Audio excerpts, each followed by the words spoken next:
Сайн байцгаана уу? Манай сувгийн Crime podcast-ны эхний дугаар ороход бэлэн болсон байна. За өнөөдрийн дугаарыг манай мөнгөө маань ярина.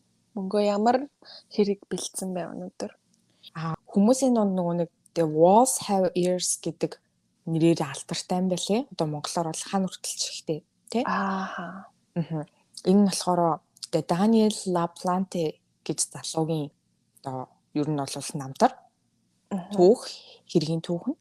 Тэгээд энэ Даниэл гэж залуу болохоор 1970 оны 5 сарын 16-нд Массачусетсд байдаг Таунсенд гэдэг юм жижигхэн таунд төрсөн юм байлээ.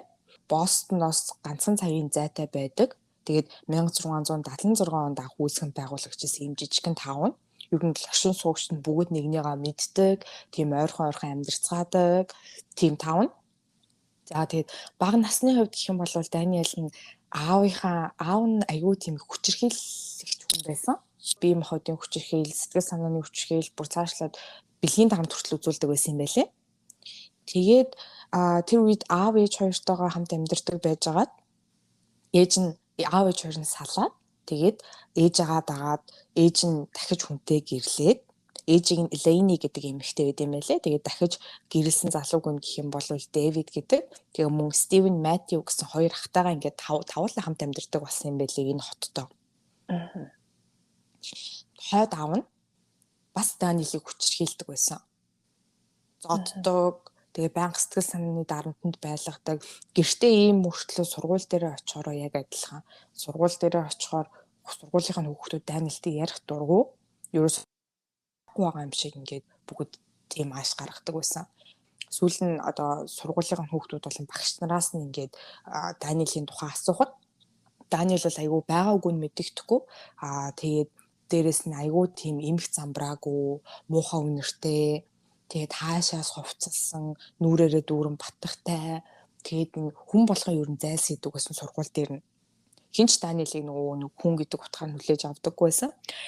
Тэгээд 15 настай байхад нь яг үүнээс үүдээд сургуулаас нь ингээд Даниэлийг юм сэтгэл зүйн юм тестэнд оруулсан. Тэгээд Даниэлийг болохоор нөгөө attention deficit hyperactivity disorder гэдэг өвчтөй гэж оншилсан байт юм байлээ.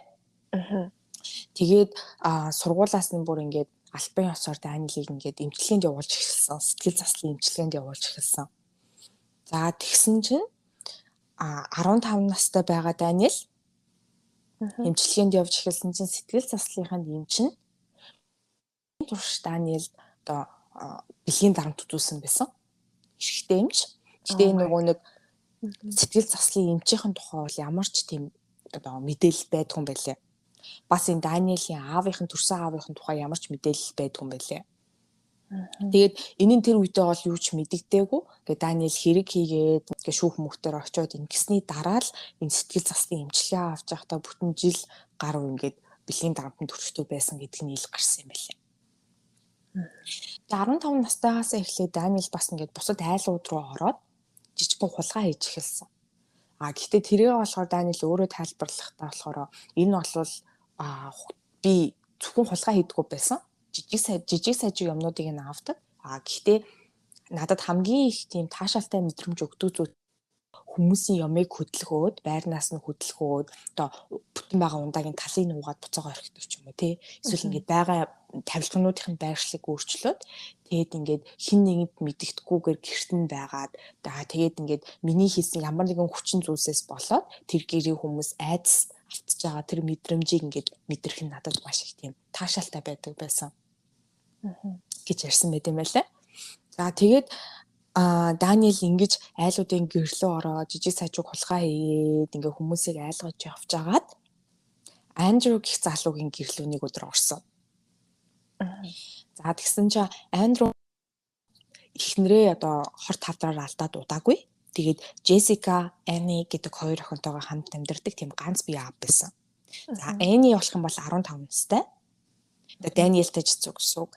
Джессика бол 8 настай. Гэхдээ энэ хоёр бол яг найз учиг гэдэг ус. Бүх юмыг хамтдаа хийдэг, хамт тоглодог, хаашиж явсан хамт байдаг тийм. Тэгээ яг найз учиг маш дотно. Яагаад гэх юм бол одоо аав нь буюу Андрю автобусны жолооч хийдэг. Тэгээ оройн цагаар ажилладаг. Хоёр охин хойлохны ер нь гэртээ үлддэг байсан. Аав нь орой ажилтай. Тэгээ хоёулаа ингээд гэр орныхоо юмыг ингээ хийгээд ер нь хоёулахнаа л цагийг хамт өнгөрөөдөг байсан. Аав нь бол хоёр охиндоо гаргах тийм ч их цаг зав байгаагүй. Ганц би аав тэгээ ингээ хоёр охиноо ингээд өсгөхийн тулд маш их ажилладаг байсан. За тэгээ байж л 15 нас хүрсэн Айны охин ингээд хөвгүүдийн талаар бодоод найзуудтайгаа ингээд хөвгүүдийн талаар ярьж хэлсэн. За яг тэр үеэр нь Ани Джессика хоёр ингээд орой хоёулаа хичээлээ хийгээд сууж исэн. Андрю бол гэртээ байгаагүй. За тэгсэн чинь утсан дуугарсан. Тэгээд Джессика очиод авсан чинь Анитай ярьж болох уу гэж асуусан байгаа. Тэгээд Ани очиод авсан чинь би ингээд таньдаг найзсаа чиний дугаарыг авсан. Хоёулаа ингээд танилцаж болох уу гэж Анитай ярьсан. За тэгээ Ани танилцахыг зөвшөөрөөд энэ хоёр ингээд утсаар ярьж эхэлсэн. Тэгээд хөө өөрийгөө болохоор Дэнэ гэж танилцуулсан. За тэгээд би ингээд найзуудаасаа утсыг чи авсан юмаа гэж хэлсэн нь бол мэдээж худлаа. Яагаад гэвэл Дэнэ гэдэг нь Даниэл.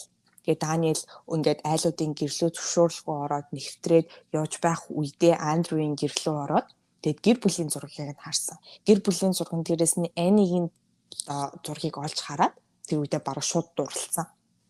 Шууд сайн болцсон. Тэгэнгүүтээ гэрийнх нь утасны дугаарыг олж аваад тэгээ энэ орой Ани руу залхаа ярьсан. За тэгээд Ани Дэниэл хоёр ингээд хідэн сарын турш уцаар яриад за тэгээд Даниэл өөрийгөө Анид хэлэхтэй болохоор би айгүй өндөр, би айгүй царайлаг, би сургуультай амар алдартай, би хөл бөмбөгийн багийн ахлагч гэж өөрийгөө танилцуулсан. За тэгээд Ани болохоор хизээж өмнө нь Даниэлийг харж байгаагүй. Тэгээд Даниэл хэлсэн юм болгонд нь итгээд Даниэл сайн болоод ингээд тэгээ уулзхаа ингээд айгүй хүлээжсэн чинь нэг өдөр Даниэл Анийг болцоонд дурсан байдаг. За тэгээ хоёулаа явж зайрмаг авч идээ дараас нь кино үзье гэд болцоонд дурсан. За тэгээ болцооны өдөр нь болоод Даниэл Анийг авахаар ирдэг. За тэгээд Ани ингээд хонхон дуурахаар нь очиод хаалга онгойлсон чи Анийг юм төсөөлж өснөөс тис ондоо хүн байсан. Намхан ингээ нүрээрээ дүүрэн батгахтай хаашаа шувцалсан. За тэгээд үсэн арцаацсан гэд хөмсгөн ингээд хаасайгүй нүрнийхаа ингээд нүднийхаа тэр аваар ингээд зэрлэг мэрлэг юутай тэгээ ургацсан. Тийм үгэн зогсож исэн. Энигийн хувьд бол за энэ надад худлаа ярьсан юм байна гэдгийг шууд ойлгосон.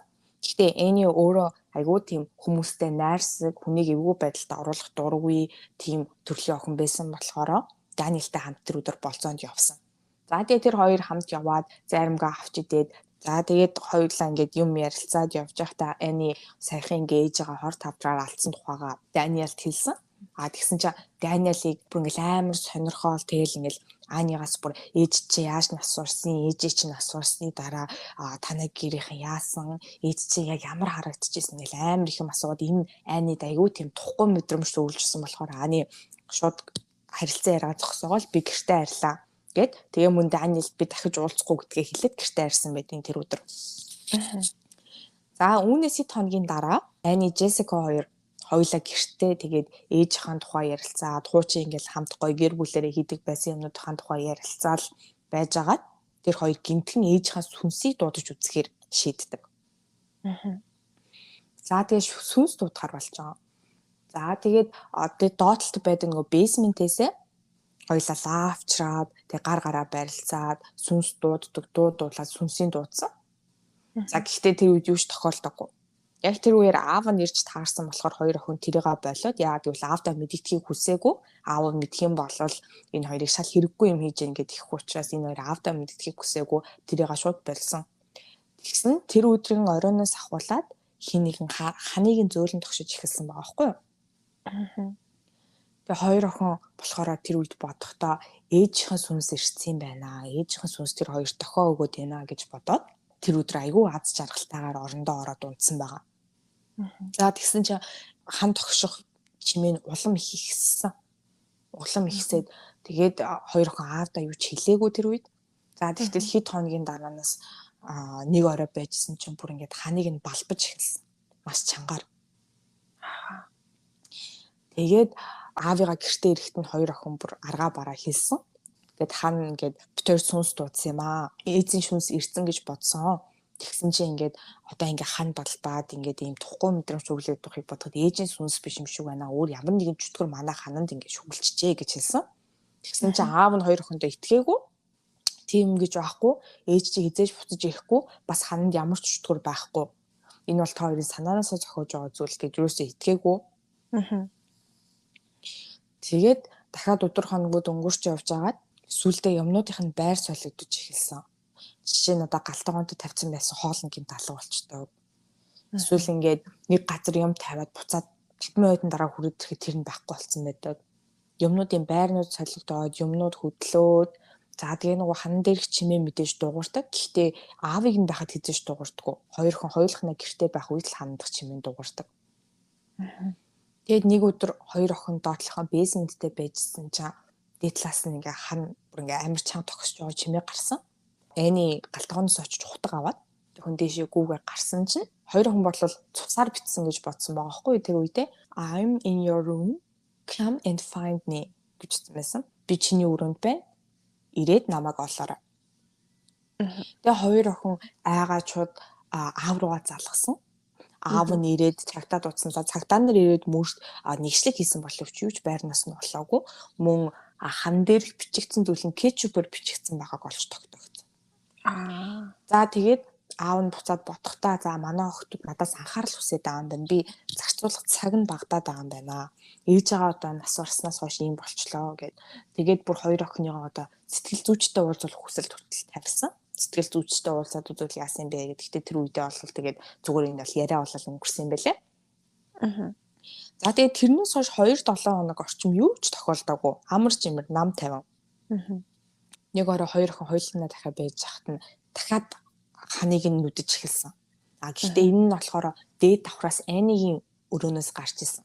За тэгээд нөгөө хоёр охин Ани дахиад нөгөө нэг галтгооноос хутаг аваад хоёр охин дээшээ гарсан байгаа байхгүй юу? Тэгээ өрөөндөө орсон чи хан дээр нь дахиад I'm back find me гэвчсэн би буцаад ирсэн намайг олоорой.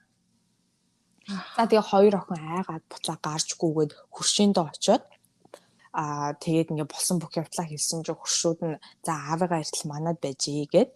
Тэгээд аав нь ингээд ирсэн чинь хоёр охин бүр уйлцсан, сэтгэлээр унтсан юм болоод байна гэсэн. Тэгээд аав нь болохоор бодохдоо дахиад л нөгөө нэг хоёр охиноо өөрсдөө юм жүжиг зохиогоод өөрсдөө тэрэндээ тоглоод байна гэж бодоод аавыгаа нөгөө пранк хийгээд байна гэж бодоод тэгээд аав нь хоёр охиноо хөршөөндөө үлдээгээд өөрөө ганцаараа гэрлүүгөө явсан байдаг. За тэгээд гэртээ орсон чинь ингээд зурагтныхын дууг ингээд эцэст нь хүртэл ингээд чангалаа тавьцсан. Гэртээ ороод эргэн тойрноо харж исэн чинь нүдэнд нэг юм үзэгдэх шиг болсон гэж байгаа байхгүй юу? Тэгээд ингээд харсан чинь тэнцээ нэг залуу зогсож ирсэн. Ийм шарунгийн хиймэл ус зүүцсэн. Тэгээд эхнэрийнх нь одоо ер нь бол их сургуулиуд дээр өөр л хэлээ л дээ. Зарим нь болохоор зүгээр эмэгтэй хүний хувцас, эхнэрийнх нь хуучин хувцсыг өмссөн. Зарим нь бол бүр хурмынхын палажик гэж ярьт юм байлаа өмссөн. Тэгээ ингээд шарунгийн хиймэл ус зүүцсэн. Тийм залуу зогсож ирсэн. Тэгээ нүүрээ бутцсан. За тэрийг аав нь харчингуудаа буцаж гарчгүйгээд цагтаа дуудаад за цагтаа нар ирээд эхлээд нэгшлэг хийгээд юу ч болохгүйсэн. Бүр юу ч болохгүйсэн. Тэгээд сайн нэгжээд үзсэн чинь Энигийн өрөөнд дотор байдаг юм номын шүүгний араас юм жижигхэн нууц хаалга олсон. Ягаад тэр одоо нэг хуучны байруудад тийм нууц хаалга байх нь байд юм байна л да. Илбэг байдаг. Гэхдээ тэр гурав өөрсдөө ч тэр байранд нь тийм нууц хаалга байдаг гэж мэдээгүй. Тэгээд тэрийг нь онгойлгосон чи юм жижигхэн зайтай дотроо юм хан дотроо нөхтэй жижигхэн зайтай. За тэгээд тэнцээ нэг хүү байсан. Тэр нь мэдээж Даниэл. Тэгээ ингээ мэдээж алга болсон зарим хувцс болон хүнснүүд нь ингэсэн. Тэгээ ингээ имх замбраагүй тэнд бүр ингээ ор хүнжилтэйгөө гэд унтах юм ор хүнжилч биш нөгөө унтдаг юм одоо юу гэж хэлдэг вүлээ тэрийг? Мишак шиг. Тийм юм тавьсан. Тэгээд тэнд 2 сар амьдэрсэн гэдэг юм лээ. 2 сар гаруй тэдний тэгж амьдэрсэн байсан. За тэгээд Даниэл баривчлагдаад хүүхдийн хорих руу явсан. Тэр үед 16 настай байсан. За тэгээд 1987 оны 1 сараас 1911 сараас 10 дугаар сар хүртэл ингээд хүүхдийн хоригт хоригдсан байлээ. 10 сарын турш. За тэгээд тэр хугацаанд 17 нас хүрчихэж байгаа Даниэл. За тэгээд 10 сард суллагдаад гарч ирээд Даниэл буцаад гэрийнхэнтэйгээ амьдарч эхэлсэн. За ээжтэйгээ хойд автагаа 2 ахтайгаа ингээд тавуулаа. За тэгээ энэ үеэс эхлээд одоо Даниэл одоо хүмүүсийн ярьдгаар бол Даниэлийг энэ үед суллсан бүр хамгийн буруу шийдвэр байсан гэж ярьд юм бэлээ. Яасан гэсэн одоо уул нь 10 сард гарч ирж байгаа шүү дээ тий. Тэгсэн 2 сарын дараа, сар гарганы дараа 1987 оны 12 сарын 1-нд Даниэл одоо хамгийн гол хэрэг үйлдсэн байдаг.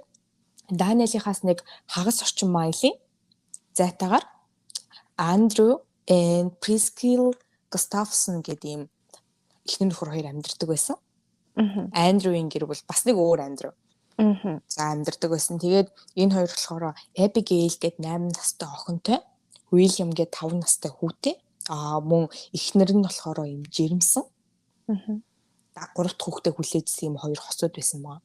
12 сарын 1-ний өглөө босоод Андрю ажилдаа яваад за тэгээд 8 настай охин Abigail нь болохоор автобусандаа суугаад сургууль руугаа явсан. Эхнэр нь бол нөгөө 5 настай William хоёлаа гэртээ үлдсэн баг. Яг энэ үеэр нь Даниэл гэрлүү нэвтэрч ороод эхнэрийг нь Priscilla унтлагын өрөө рүү оруулаад зодоод хүчндээд тэгээд толгой дээр нь дэр тавьчаад 2 удаа буудсан байгаа. Тэгэнгүүтээ одоо William-ගේ 5 настай хүү нэг ш. 5 настай хүүг нь дээд талынх нь одоо 2 давхурт нь байрладаг байрны дотор ус дүүргээд тэгээ байрны дотор живүүлж алсан ба. Тэгээд нөгөө 8 настай Abigail охиныг нь эрхийг хүлээж агаад 8 настай Abigail охин нь орж ирэхэд доод давхурт нь доод талынх нь одоо байрны өрөөнд дотор байрны дотор игээд бас живүүлж алсан байгаа. Тэгээд Abigail охины ингээ хүзүүн дээр нь ингээд одоо боосон мөр байсан. Тэр нь болохоор ингээд нөгөө барьж агаад хүчээр ингэж усан доор ингэж амьсгалыг нь боож хол гарсан мөрнүүд гэж цагт нэг үзсэн юм байлаа. За тэгээд Андрю болохоор 5 цаг үед гэртээ буцаж ирсэн ажилласаа. Тэгээд гэртээ буцаж ирсэн чинь ингээд гэр нь амар намж юм.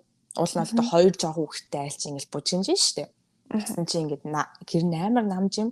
Тэгээ унтлахныхаа өрөө рүү орсон чи эхнэр нь ингээд дүүрийн цусан дунд доошоо харцсан. Толгой дээр тэгээ байж исэн. Тэгээд Андрю буцаж гүйж гараад Андрю бол хүүхдүүдээ олоогүй юм бэлээ. Цагтаа дуудаад цагтааны ирээд 2 хүүхдийн цогцыг олсон. За тэгээд энэ хэрэгээс болоод Townsend одоо тэр таавныхан бүр ингээд шоконд орцгоосон.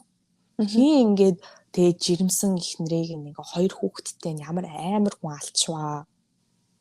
Тэгээ яг ямар шавчир шалтгаантай ингээд алчваа гэд бүгд ингээд амар юунд орсон. Тэгээ цагтааны мэдээж ирэнгүүтээ цагтааны нөгөө нэг сэжигтний жагсаалт гаргасан.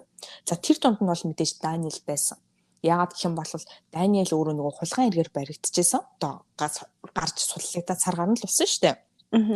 Яагаад хулгайн эргээр сэжиглэгжсэн мөртлөө сэжигтнүүдийн жагсаалтанд орсон бэ гэх юм бол Андрюгийн гэрээс зарим эд зүйлс нь алга болсон байсан. Тэрэнд нь болохоор кабелийн утас тэгснээ бас одоо утасгүй утас гэдэг юм уу? Утасгүй нөгөө айлууд байдаг байсан. Одоо хуучин нөгөө юм утсанд залгадгүй зүгээр утаснууд байдаг шүү дээ. Гэртэн байдаг. За тийм. Утасгүй нөө суур утаснууд уу? Тийм, утасгүй суур утас нь байхгүй болсон, алга болсон байсан.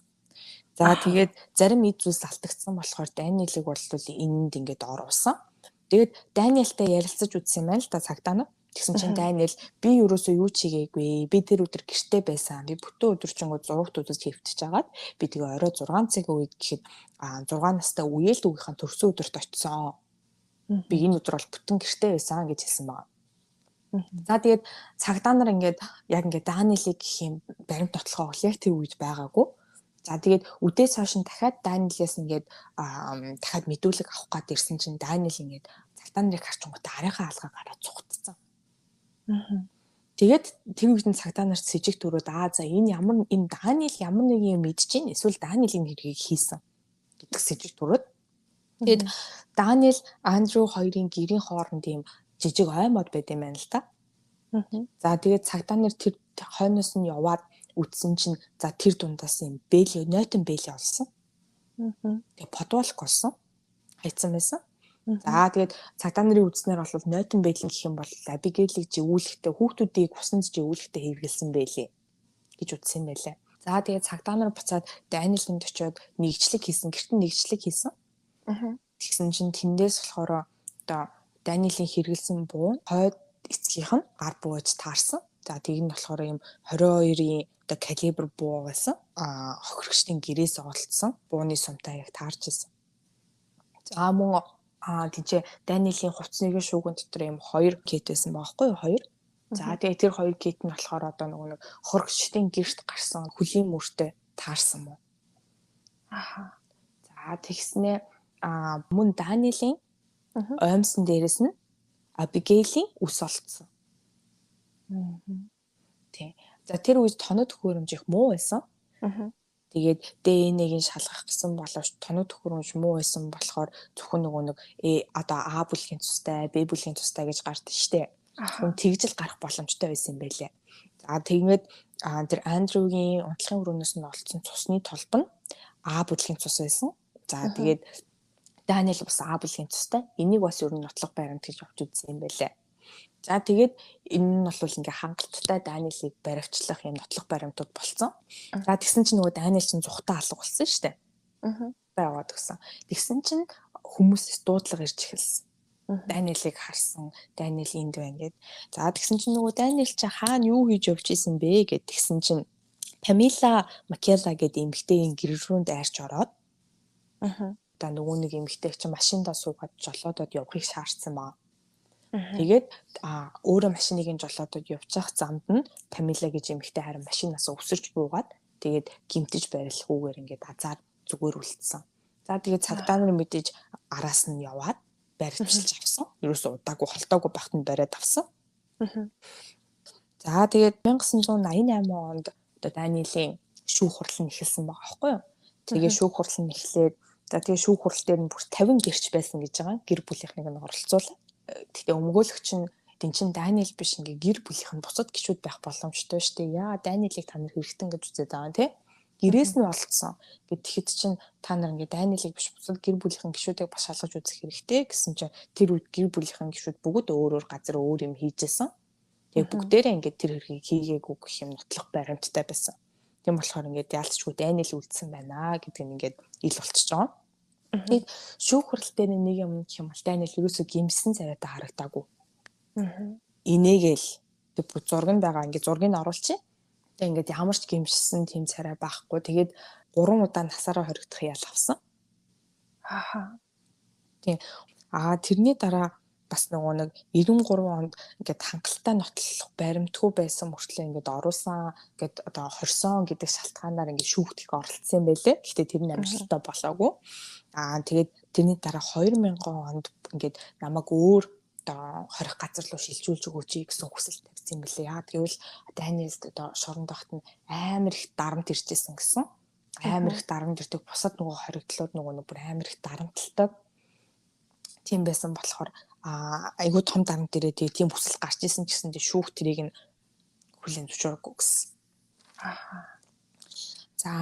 За тэгээд одоо бол Даниэл 50 настай 34 жил нийт шоронд хоригдсон. 2017 онд давж заалтсан юм билээ. За гэтээ мэдээж давж заалтаад амжилт олоогүй. Тэгээд давж заалтахтаа хэлсэн юм гэх юм бол би ингээд яаж өөрийнхөө ингээд сэтгэл ингээд одоо сэтгэлээс уушлах гуйж байгаагаа илэрхийлээ мэдэхгүй байна. Гэтээ миний учруулсан юм одоо хор хөнөөлтөө бүх зүйл ингээд намайг уучлаарай гэж үнэн сэтгэлээсээ хүсэж ингэж хохирогчийн гэр бүлийнхэнд хэлсэн юм байлээ. Гэтээ мэдээж хохирогчийн гэр бүлийнхэн бол энийг хүлээн зөвшөөрөөгүй. Тэгээд одоо хүртэл шорондоо хоригдож байгаа. 2032 онд дахиж давж заалтах хэрэгтэй юм байлээ. Тэгээд Андрю Густавсон буюу одоо эхнэр 2 хүүхдээ алдсан залуугийн хувьд гэх юм бол Carol гэдэг эмэгтэйтэй гэрэлсэн юм байлээ. Гэрлээд одоо Холли, Дана гэдэг 2 охинтой болоод амьдарч байгаа юм байлээ. За нэг юм хэрэг байна. Яа, гэхдээ яаж ч юм бэ энэ нөгөө нэг одоо саяны нөгөө нэг Даныг амар өрөвдлөө. Яаж ч юм бэ. Үнтгээ ээж нь амар муухай санагдлаа. Хүүгийнхаа төлөө юм хийхгүй төрсөн аав нь хүчээр хийлдэг байсан. Хойд аав нас хүчээр хийлдэг байсан. Ер нь бол нөгөө нэг цуврал гэмт хэрэгтэй нэг хүчирхийлэлтэй гэр бүл төссөн ч юм уу. Аль эсвэл ингээл нэг дээрлгүүлдэг байсан. Ингээд гадуурхагддаг байсан гэсэн юм байгаад байдаг шүү дээ. Харин тийм тэгээд бас тэр нөгөө сэтгэл нөгөө тасалчинж очсон юу гэдэг тий. Балер юм бэ. Тэгээ ямар ч мэдээлэл байдгүй юм байна. Би тэр нөгөө нэг одоо тэр нөгөө эмчт нь юу болсон юм бол гээд эмчт нь ямар нэгэн арга хэмжээ авах хэрэгтэй шүү дээ. Тэгээ юу болсон юм болоо гэд ингээд хайгаад үтсэн чи ямар ч тийм мэдээлэл байдгүй юм бэлээ. Тэр өдгөө бүр эмчийнх нь нэр ус нь хүртэл нууцлалтай байд юм байл. Яа ямар балер юм бэ те. Гэхдээ нөгөө Андерсон нэлээ. Андрю тий. Гэхдээ нөгөө автобусны жолооч нөгөө Андрюгийн хоёр охин биш үү нөгөө Эми Джессика хоёр. Тэр хоёр бас амар азар ямар нэг муу юм болоогүй юм тий. Би дотроо нөгөө тэр хоёртай амар муу юм болчиход гэж одоо амар ажиллаа ш. Яг гэхдээ энэ бол ямар нэгэн тийм их сурвалж дээр байгаагүй л те. Миний бодлоор бол шоронд ороод гараад ирсэн штэ. Хүүхдээ орох руу явсан гэсэн штэ Даниэл. Тэгээд магадгүй тэнд байхдаа тийм одоо хүн алах сэтэл мэдлэн ихсэн болов. Уул нь тэр орох хүртэл бол тэгээд одоо нөгөө айлуудын гэрээр ороод яваадсан штэ. Юмнуудыг нь хулгайдлаа эсвэл байдлыг нь өөрчлөөл. Тэгээ 10 сар тэр хүүхдийн ороход хоригдсны дараа гарч ирснээ ийм үйлдэл хийсэн мэт юм байлээ. Сар гаргахны дараа. Гэтэ уус нөгөө багтаа нэг жоохон нerd тэгээд нөгөө сургууль жоохон дээрхүүлдэг хүүхдүүдэд гадуур хөвддөг байсан болохоор магадгүй одоо ингээд хүмүүсүүдийг айлгаад ч юм уу тэгжиж нөгөө одоо нэг жоохон ч гэсэн нэг тийм тайтгарл авдаг тэрнээсээ буцаад таашаал авдаг тийм байсан юм шиг байгаа. За ингээд бит хоёрын подкастын эхний дугаар үгээр өндөрлөж байна. Тэгээд бит хоёрын подкаст таалагдсан болов subscribe дараарай, like дараарай. Одоо сэтгэл байвал comment хэсэгт үлдээгээрэй. Subscribe гэсний хажуу талд байгаа хонхыг дарах юм бол бит хоёр шинэ бичлэг хийх болгонд та бүхэнд notification очих болно шүү. За дараагийн дугаар хүртэл баяртай. Баяртай.